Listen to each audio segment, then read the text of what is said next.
Googling what are online credentials? Is quite like taking a shot in the dark. Results may differ across the likes of banking credentials, or one's online username and password. Although these versions are also correct, they only cover the very basics of online credentials.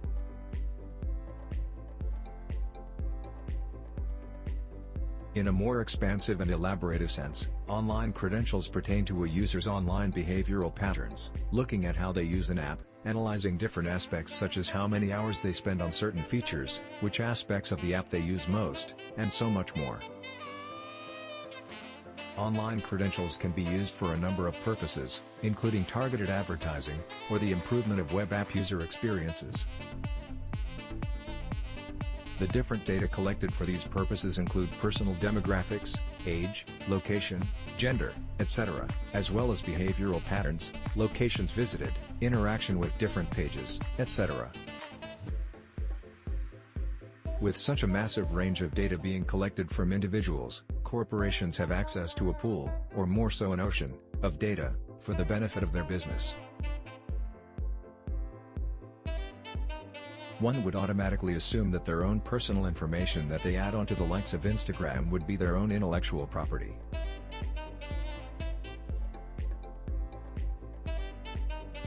In fact, this cannot be further from the truth. As soon as a user signs up to a Web2 social media platform, the information that they have uploaded is now owned by the corporation in question.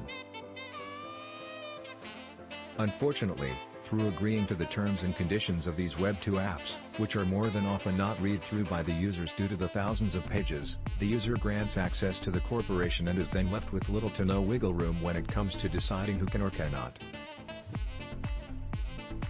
Through this ownership, Meta is able to make billions through the use of personal data, making an estimated profit of $117.92 billion in 2021, with an approximate 43% of this total revenue coming from North America, albeit only 10% of Meta users being based in North America.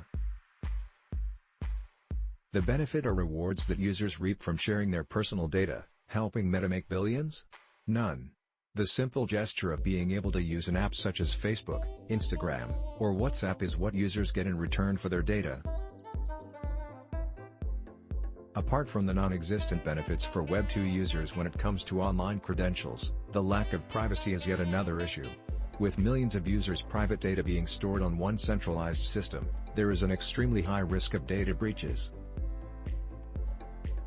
This proved to be true when 530 million Meta, Facebook, users were victims of one of the largest Web2 data breaches, where not only was their private data used by Cambridge Analytica without their consent, but it was also later leaked on another forum.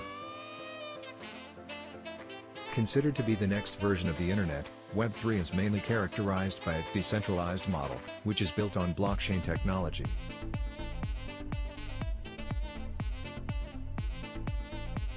This decentralized version of the web means that instead of companies such as Meta and Google mediating and controlling data on the web, users of Web3 are the ones who own and govern their own data online, made possible through the use of blockchain, cryptocurrencies, and NFTs.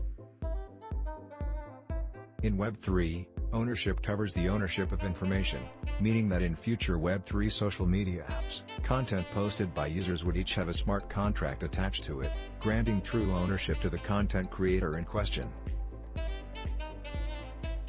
What does it mean that users actually own a part of the web?